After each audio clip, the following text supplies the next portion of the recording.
Bien, buenos días, buenas tardes con todos. Buenas tardes principalmente a usted, profe. En primer lugar, muchísimas gracias por la aceptación a este pequeño espacio. Es un gusto realmente decirles desde el inicio que volverlo a ver como nuestro docente, un gran docente. Y bueno, asimismo damos introducción a esta pequeña entrevista donde vamos a hacerle unas cuantas preguntas acerca de la investigación y obviamente el proceso, todo lo que implica el proceso investigativo al doctor Álvaro Mantilla, docente investigador de la Universidad Central del Ecuador. Así que bueno, vamos a dar inicio a este pequeño espacio. Bueno, gracias, Gabriel. Gusto en verte también y gusto en verlo a todos y a todas. Ok, profe. Para iniciar la entrevista, nos gustaría saber qué es la investigación para usted. Bueno, etimológicamente investigar viene de seguir el rastro, seguir el vestigio, ¿no? Entonces tiene que ver con una indagación, ¿no? Con una indagación para averiguar algún correlato sobre la realidad, ya sea una realidad interna del mundo psíquico o una realidad externa dada, ¿no? Como objetivada, ¿no? Entonces, ese es el principal objetivo, ¿cierto?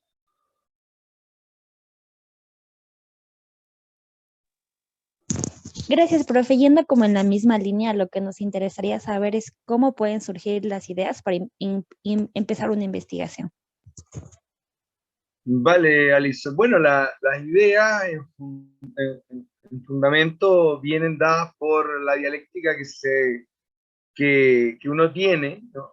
Que se expresa en el diario vivir con una realidad que demanda preguntas, ¿no?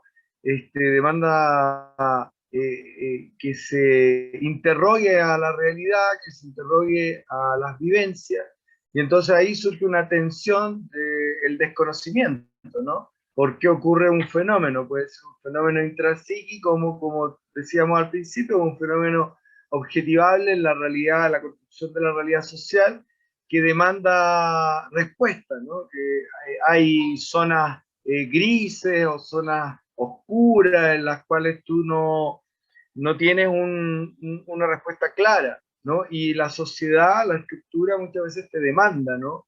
El dar solución, ¿no?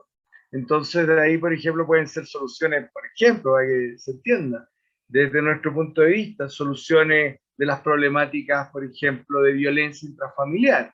Ahí es la estructura social la que se tensiona y demanda soluciones, ¿no? Entonces te convoca a generar interrogantes y dar respuesta, ¿no? De cómo ocurrirá este fenómeno, ¿no? Entonces demanda también una descripción de ese fenómeno para responderlo, ¿no? Como también pueden ser preguntas psíquicas, pueden ser, por ejemplo, cómo transcurre, por ejemplo, el devenir del pensamiento.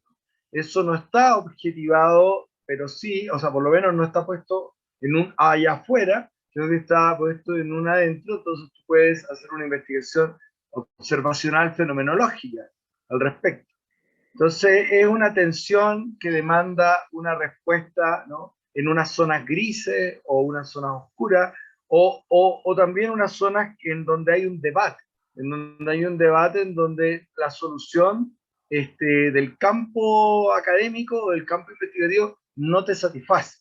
Entonces, tú sabes que en un campo académico siempre hay pugna, hay una mirada hegemónica por parte del grupo hegemónico que pone las normas dentro del campo social, estoy citando a Bourdieu, y entonces hay grupos disidentes que no están conformes con esas normas dentro del campo, y entonces en esa disidencia ponen el debate, por ejemplo, ¿no? Para investigar y para tener alternativas en esa construcción de la realidad. Ya, profe, muchas gracias. Y bueno, yendo como que en el mismo tema, vamos a continuar con la siguiente pregunta. Gracias, profe. Gracias, Alice. ¿Qué tal, profe? Mi pregunta para usted es la siguiente. En su calidad de investigador, ¿qué enfoque está usted acostumbrado a usar al momento de realizar una investigación y por qué? Bueno, en principio, me he desarrollado en una perspectiva de tipo cualitativa, en oposición de alguna forma a la excesiva, digamos, la excesiva confianza que demuestra en la mirada positivista, ¿no? El paradigma cualitativo duda de la objetividad absoluta, ¿no?, del positivismo, porque ya entrado un poco el siglo XIX, se empieza a descubrir de que tal objetividad en realidad la deberíamos poner entre paréntesis, y la positividad está atravesada por varios dilemas éticos de los que los positivistas no quieren dar cuenta, ¿no? Con un énfasis como en la objetividad, se olvidan de que los científicos, las científicas, se encuentran, por ejemplo, en una trama política, en una trama económica, en una trama social, en una trama cultural, en una trama de género, ¿no? Y en ese afán de objetividad ocultan, ¿no?, otras razones que impulsan a la investigación. Por ejemplo, en el caso del COVID, pongámoslo así en directo, ¿no? ¿Ustedes creen que si esto se hubiera mantenido en Asia, se hubiera volcado tantos miles de millones para buscar una vacuna para prevenir el COVID o el contagio o la enfermedad en sí? La enfermedad, si se mantiene en Asia, se mantiene en Asia y no toca los intereses centroeuropeos y anglosajones, ¿no? Y entonces no se gastan los miles de millones. Por ejemplo, tenemos el caso del ébola en África. El ébola en África está hace bastantes décadas matando a población africana, y como no llega a las costas europeas ni anglosajonas, ahí está, no se gastan miles de millones, pero se sigue muriendo la gente en África. Es decir, el científico que estudia biológicamente los componentes, ¿no?, de la microbiología, va a ser alguien que va a recibir dineros, ¿no? Y va a ser financiado, y va a tener financistas con intereses económicos, geopolíticos, ¿no? Situados principalmente en un lugar del mundo, ¿no? Y los otros temas se dejan de lado si es que a esos que dan el aporte económico no les interesa, o si les interesa, ¿no? Lo mismo pasó, por ejemplo, con el estudio de la energía nuclear. Estados Unidos, cuando ponen los dineros para investigaciones, ¿no? Por ejemplo, con Von Braun, en Estados Unidos, la idea es fundamentalmente una estrategia geopolítica para apoderarse, ¿no?, del mundo. O sea, en el fondo, las bombas de Hiroshima y Nagasaki son intencionalmente producidas por esta, entre comillas, objetividad científica, que no tiene nada objetivo, porque tiene un fin geopolítico y estratégico de decirle al mundo: nosotros tenemos bombas atómicas, por favor, sométanse a nuestra voluntad. Y ahí fue que el mundo se dividió y comenzó la Guerra Fría. Entonces, y te podría seguir enumerando muchos más términos de por qué es dudosa la apariencia de objetividad, cuando, por ejemplo, Niels Bohr, el físico, ¿no?, de micropartículas, destaca que cuando tú tienes un haz de luz y tienes que señalar si es la conducta el haz de luz es de partícula o de ondulatoria, ¿no?, o si es una conducta ondulatoria, la respuesta es dependiendo la posición del observador. Es decir, que en la conducta de micropartícula, tú tienes una conducta compleja, ¿ya? Y entonces significa que descubrieron que la persona que observa influye sobre la experiencia de lo observado, sobre el objeto que se observa. O sea, no sé si me hago entender, pero lo que tú estás observando, tu forma de observarlo está afectando el objeto que observa.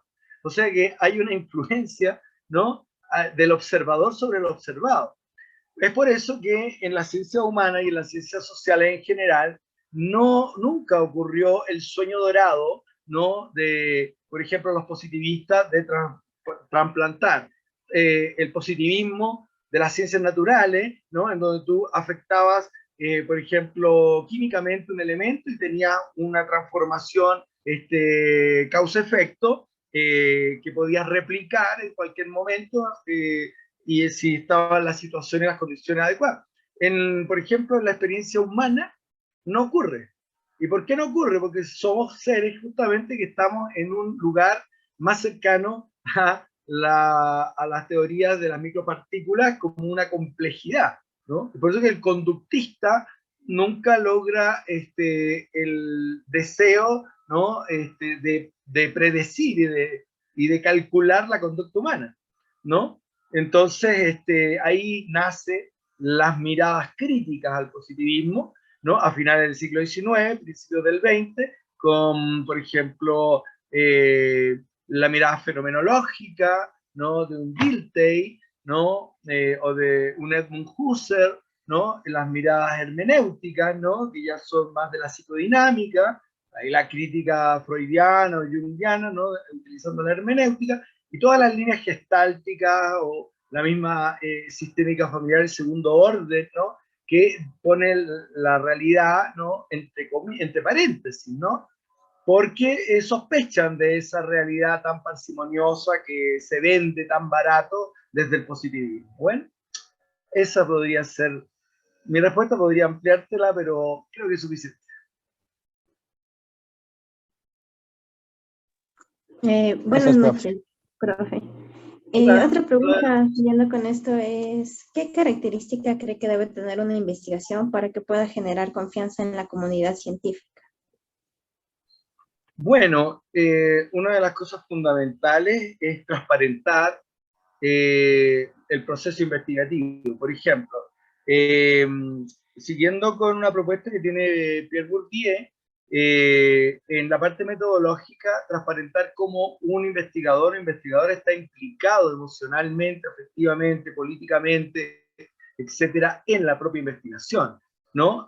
Justamente por lo que estábamos conversando en la pregunta anterior. Tú no puedes ocultar tus intereses y tienes que tratar de transparentarlos, ¿no?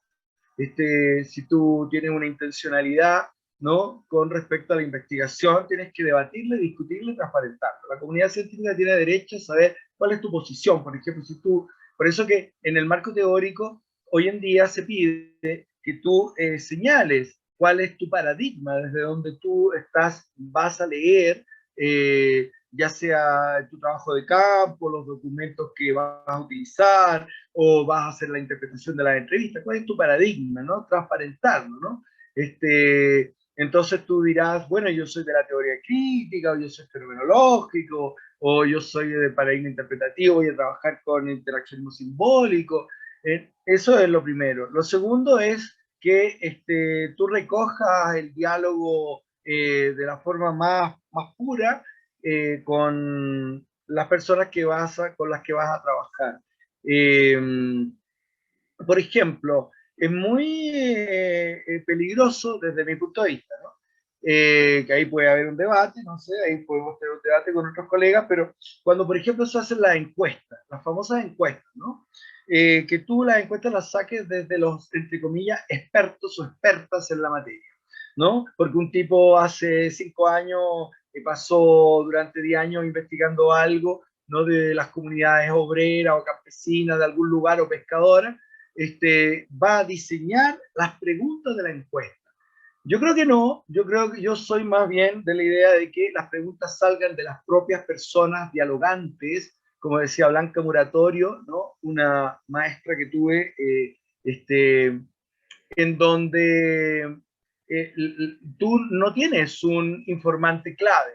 Un informante clave, decía muy bien Blanca, es una persona que tú colonizas, ¿no? Desde una altura investigativa de un saber hacia abajo, ¿no? Es el informante que tú vas a extraer los conocimientos. Ella proponía el dialogante y me parece que es más horizontal, en donde en un diálogo de encuentro uno aprende y la otra persona también, ¿no? Entonces ahí cuando tú tienes que diseñar una encuesta, tú primero vas a hacer entrevistas en profundidad, grupos de conversación, que no es lo mismo que grupo de discusión o focus group. Tú vas a encontrarte con los otros y escuchar sus problemáticas.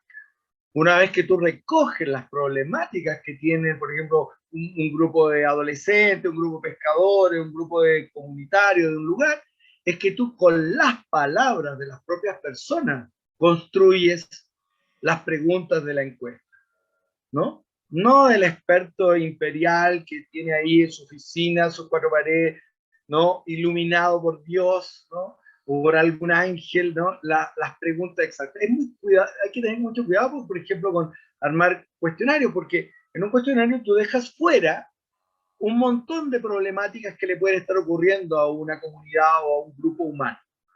Porque tú eres experto y se te antojó que tenías que preguntar esto, ¿no? Y el problema es cuando tú preguntas, muchas veces estás en una escala Likert, dejas fuera y la persona te tiene que responder, porque tú le dices o sí o no, ¿ah? O muy de acuerdo o no tan de acuerdo, pero la pregunta es del grupo, es una pregunta sentida por esa comunidad o es sentida por el investigador. Es sentida por el investigador, si es que fue hecha en cuatro paredes con un experto o experto. En cambio, si tú hiciste el trabajo de ir al campo, de preguntar, de conversar, de extraer esas inquietudes y haces las preguntas con esas inquietudes, esas preguntas son mucho más pertinentes. Es por eso que las políticas públicas de los estados en muchas partes del mundo, principalmente en Latinoamérica, no funcionan, porque se hacen con los famosos expertos o expertas, ¿no? Ministeriales, y la bajada territorial, la gente te responde. Claro, tú vas a tener un indicador, vas a tener una hermosa tabla, ¿no? De porcentaje, pero no es lo que le preocupa a las personas necesariamente. Entonces, la pregunta que tú me haces es, ¿cómo podemos validar? Bueno, validar es en el encuentro con el otro, en el encuentro con las personas, por ejemplo, afectadas o las personas con las cuales tú vas a hacer la investigación. Que las preguntas salgan de allá, de las propias personas, que tú, por ejemplo, puedas generar debates transparentes para que en una publicación o en algún lugar donde tú vas a mostrar tu investigación haya discusión, ¿no? Haya más que solamente una sola referencia. Los niveles éticos, ¿no? Los niveles éticos son eso, respetar al otro, respetar a la persona que te está entregando la información, tratar de hacerlo lo más horizontal posible, ¿no? El encuentro dialogante, como te señalaba con Muratorio. Y eso, bueno, y hay varias otras cosas que tú puedes ir haciendo para validar. Por ejemplo, validar también puedes hacerlo en una parte muy particular, muy especial que siempre queda olvidada. Cuando tú haces una investigación, ¿ah? Tú pones anexos, ¿cierto? Pues en los anexos tiene que ir todo el backstage de tu trabajo. Tiene que ir, por ejemplo, todas las fotografías que hiciste, que no las pusiste, no las utilizaste quizá en el texto, las transcripciones de tu entrevista, los encuentros en Zoom, si lo hiciste, por ejemplo, como este encuentro, por ejemplo, los prints de pantalla, los links de las grabaciones, transparentar, por ejemplo, todo el material que has usado. Las fotografías, las grabaciones, todo. Las transcripciones y todo. ¿Por qué? Porque el anexo no es un asunto así como, esa es la última cola que no. El anexo se utiliza para validar una investigación. Cuando tú tienes que revisar trabajo de posgrado, por ejemplo, o de grado, tú vas a los anexos a ver las pruebas, ¿no? Esta persona hizo lo que dice que hizo, fue al campo, estuvo con la gente, hizo las entrevistas, están las transcripciones, están las grabaciones.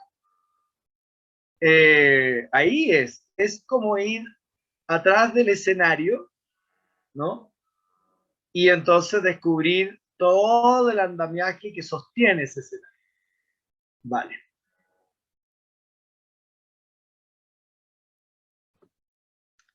Continuando en la misma línea, profe, y siguiendo un concepto clave que habló usted, que es la transparencia, ¿cómo aplica usted la ética en el proceso investigativo? Bueno, siguiendo estos principios que te comento, ¿no?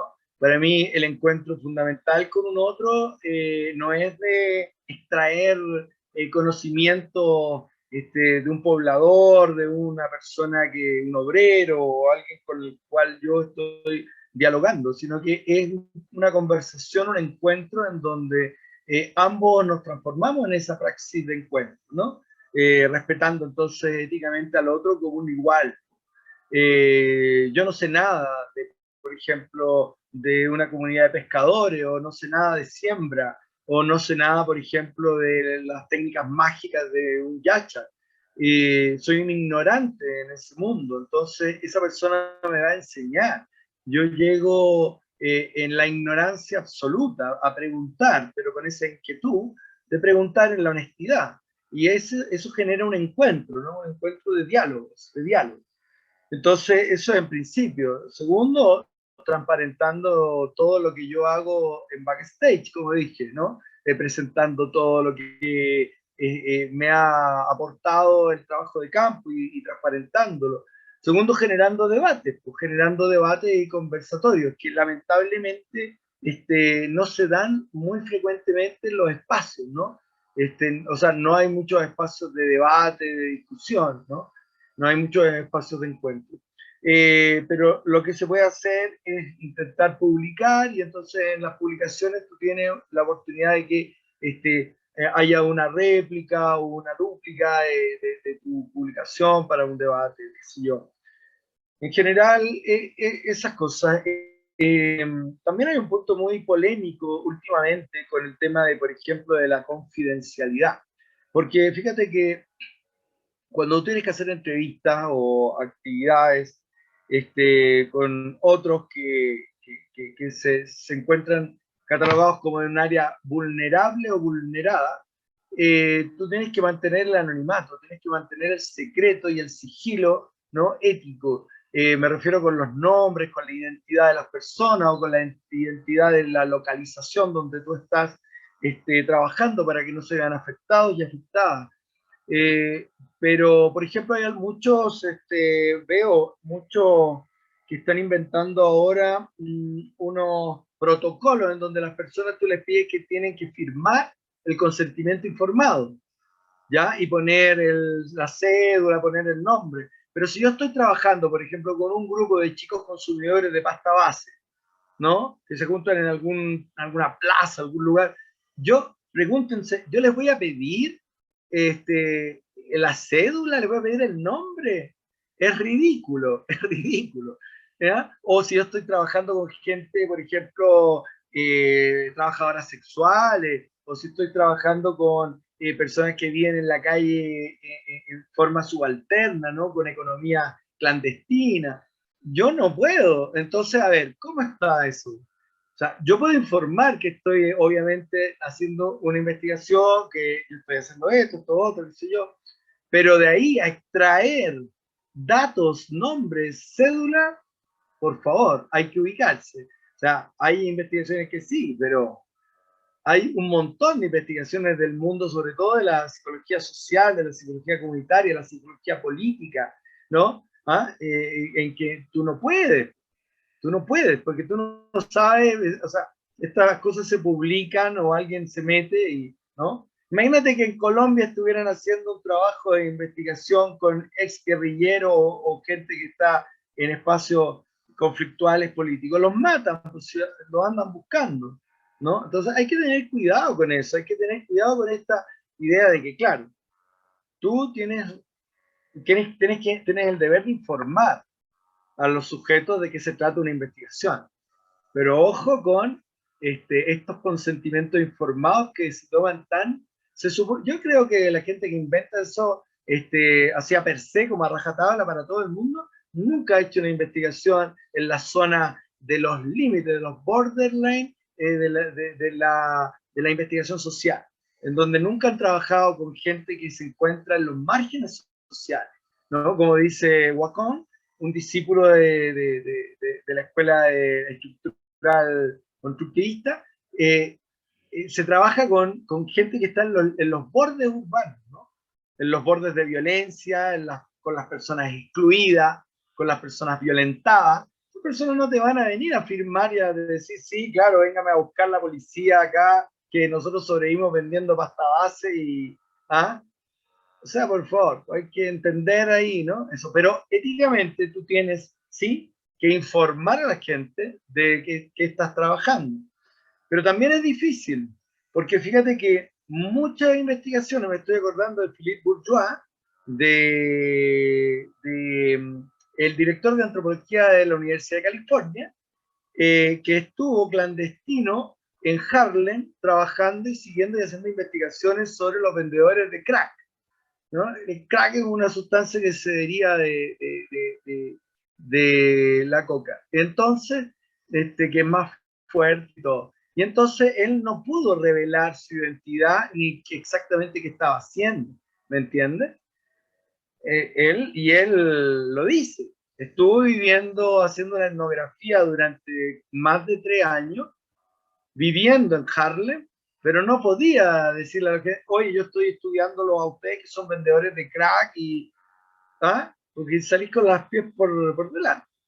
Entonces también es como delicado porque hay una zona de, como se dice, de los márgenes de investigación, ¿ah? Sobre todo las investigaciones urbanas en ciencias sociales, antropología de los márgenes justamente se llama, que hay que tener ojo con esa temática de ir prístino, transparente, a decir, mire, yo estoy investigando, ¿ah? Esto que ustedes hacen, ¿no? Hay que tener ojo, porque los de la CIA y los del FBI también investigan. ¿Ah? También investigan.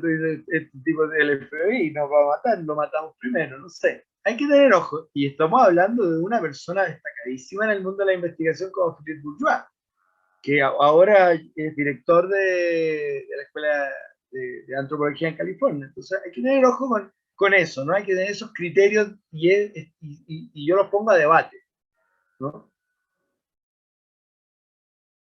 Eso podría decir. Ya. ¿Y usted cómo puede saber que una investigación ha alcanzado el objetivo que se ha propuesto? Bueno, en principio, obviamente tú tienes, para hacer una investigación, la investigación, los objetivos se construyen a través obviamente, el planteamiento del problema.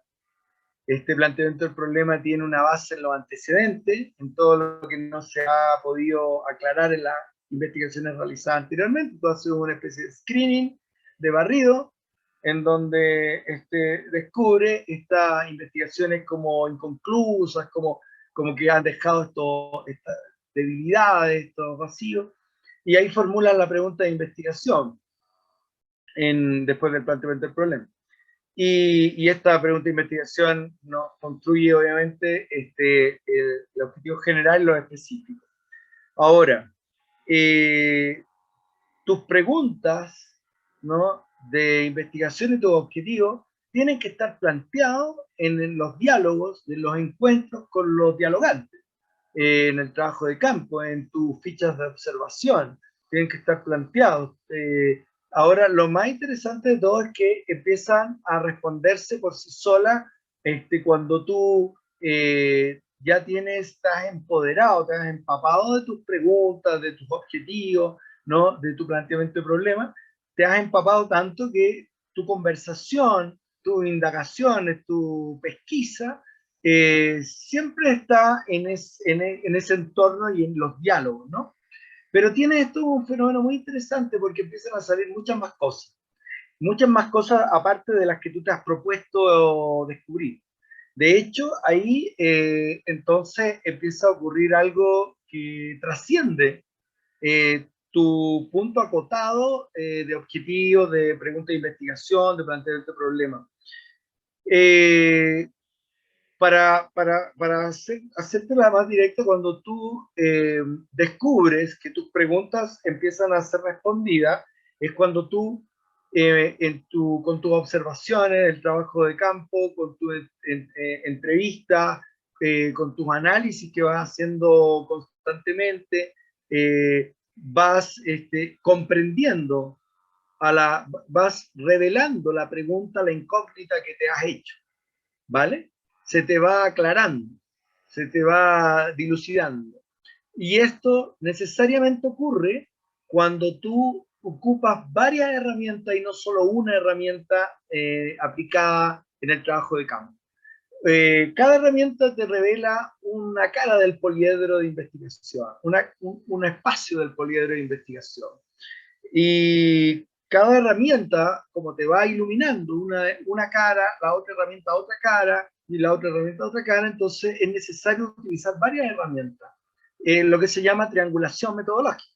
Y entonces tú ahí es donde se va cristalizando, se va materializando, se va revelando la pregunta que tú te has hecho o las preguntas que tú te has hecho y van saliendo a la luz, ¿no? Y va habiendo una coherencia, pero esta coherencia y esta luz, ¿no? Va tomando forma en la medida en que tú, en el trabajo de campo, todo el rato estés preguntándote qué es lo que me quieren decir, qué es lo que está pasando en este barrio, qué es lo que está pasando con esta gente, qué es lo que me quieren decir en esta entrevista. ¿Y cómo lo puedes lograr? Con el marco teórico. Pero el marco teórico no es que tú ya lo hayas hecho y lo hayas dejado guardado porque ya pasó, ¿no?, la etapa de hacer el marco teórico y lo tienes allá arriba. No. El marco teórico se va, desde la práctica que yo tengo, cualitativa, se va co-construyendo permanentemente en el trabajo de campo también. Es decir, yo tengo, por ejemplo, un sujeto que me habla de algo que yo no digo, bueno, ¿y me está hablando de qué? Por ejemplo, me acuerdo el caso de una mujer que trabajaba, que hacía trabajo sexual, y entonces la idea era que yo pensaba antes del trabajo de campo que estas personas podían ser víctimas de explotación sexual, por ejemplo. Y de repente me dice, bueno, pero yo le compro a mi marido joyas, zapatillas, lo visto bien, le compro perfume. Y entonces digo, ¿qué me está queriendo decir con esto? ¿Qué me está queriendo decir con que yo le visto a este hombre, ¿no?, que este hombre que la manda a trabajar, ¿me entiendes? Y en el fondo voy y empiezo a tener que leer literatura teórica y empiezo, por ejemplo, a descubrir que esta mujer efectivamente es mandada a trabajar a la calle, pero a su vez esta mujer, al vestir al hombre, ¿no?, por ejemplo, al lucirlo, ella se prestigia en la sociedad donde pertenece, ¿no? Ella es mirada por los otros como una persona valiosa porque al tipo lo tiene impecable. Entonces ella recobra un prestigio perdido por esta dominación masculina que la manda, ¿no? Entonces a su vez ella retorna. Pero ¿cómo lo logro entender este proceso de recuperación del poder, digámoslo así? Porque me pongo a leer teorías sobre el poder y leyendo y entendiendo que está el poder, que ella recobra un espacio de poder, ¿no?, sobre ese tipo. Porque si ella lo deja de vestir, el tipo ya no luce tan prístino ante la comunidad y entonces baja la categoría del tipo, ¿no? Entonces ella de alguna manera también se prestigia, se hace indispensable. También es un mecanismo de poder, de contraparte. Pero ¿cómo lo entiendo? A través del marco teórico. Tengo que leer teoría y entonces tengo que volver al marco teórico y decir, chuta, no tengo esto en mi marco teórico. Lo tengo que poner. Y tengo que poner a los autores que me hicieron, me prendieron la ampolleta, por decirlo así, de aquel fenómeno. ¿Ah? ¿Me entienden? Entonces hay una dialéctica entre el trabajo de campo y el marco teórico constantemente. Entonces yo completo mi marco teórico en el trabajo de campo. ¿Por qué? Porque me hago preguntas de qué está pasando aquí, qué está pasando en este barrio, qué está pasando en esta entrevista, qué es lo que está pasando cuando esta persona me dice esto, ¿no? Y bueno, y ahí uno tiene que tener olfato de siempre entender como un clínico, cuando tú haces la clínica constante, de que cuando te están hablando por nada, te están hablando, ¿no? Te están mandando mensajes de cómo esas personas construyen su mundo. Entonces tú tienes que estar alerta a interpretar. Todo el rato estás haciendo un trabajo hermenéutico de interpretación, ¿no? ¿Qué me están diciendo? ¿Con qué teoría lo analizo, ¿no? Eso es importante también explicar, ¿sí? Eso también es importante explicar. Pero, además, cuando yo decía que uno se desborda más allá de los objetivos, es que después de las conclusiones, que todas las conclusiones tienen que ir respondiendo objetivo por objetivo, pregunta de investigación por pregunta de investigación, inclusive repitiendo las preguntas en las conclusiones. Es decir, la pregunta de investigación fue esta, y la respuesta, y las respuestas son gruesas, no son breves. ¿Ah? Hay un error pensando que las conclusiones tienen que ser pequeñitas, breves. No, las conclusiones de una investigación son la guinda del pastel de todo el transatlántico de investigación que has hecho. Entonces tienen que ser argumentadas, tienen que ser con base, tienen que ser profundas. ¿Ya? No es una mera frase o dos líneas, no, no, no. Y entonces, luego viene algo que aquí no he visto mucho, por lo menos en la facultad menos, que son los hallazgos. ¿Qué son los hallazgos? Los hallazgos son todas estas cosas que tú nunca pensaste preguntarte, que te encontraste en el camino de la investigación y que tú los pones como cosas que te han sorprendido, que están ahí y que muchas quedan sin respuesta y que en otras investigaciones futuras, quizás de otros colegas o de tu grupo de investigación, tu equipo, van a poder ser respondidas y quedan como hallazgos, ¿no? Cosas que no te preguntaste, cosas que te encontraste ahí como sorpresas, ¿no? Que son importantes, ¿no? Y que revelan un aspecto de la vida de estas personas, etc. Eso. Doctor, a mí me ha agradado mucho una parte de la que usted habla dentro del proceso investigativo, que es justamente ese encuentro con el otro, dentro, esa interacción que hay dentro del proceso investigativo. En base a eso y en base a cómo usted nos dice que a partir de este encuentro surgen el cumplimiento de los objetivos, nuevas preguntas a plantearse, nuevas ideas, ¿qué recomendaciones le daría finalmente a usted a las personas o a los estudiantes que están empezando en este proceso de investigación? ¿Cómo partir para generar un buen encuentro dentro del proceso y cómo recopilar la información necesaria? Bueno, yo creo que en principio la honestidad de querer aprender y de tener una legítima curiosidad por un otro, el motor que te lleva a tener un diálogo con un otro desconocido, sincero, y un diálogo que sea un encuentro de experiencia. El de verdad ser una persona que quiere aprender del otro, que quiere aprender de la persona que ilustra botas, o que quiere aprender del obrero, de un campesino, o de una persona que está esperando en un hospital a ser atendida y tú quieres saber cómo se siente, cómo vive, ¿ya? Esa sinceridad de querer conocer, ¿no? De tener esas ganas de conocer a los seres humanos, ¿no?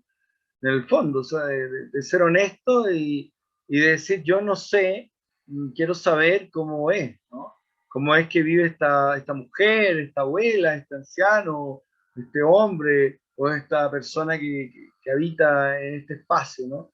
Cómo vive, qué siente, qué piensa. Tener primero esa honestidad de saber qué quiere uno aprender. Yo creo que eso es vital, o sea, es lo primero, ¿no? No es el ánimo de extraer conocimiento, sino que de querer aprender del otro. De un enfermo psiquiátrico, un psicótico, que es catalogado como psicótico, qué sé yo, inclusive de una persona que te podría parecer repudiable en algún momento, de un torturador tal vez.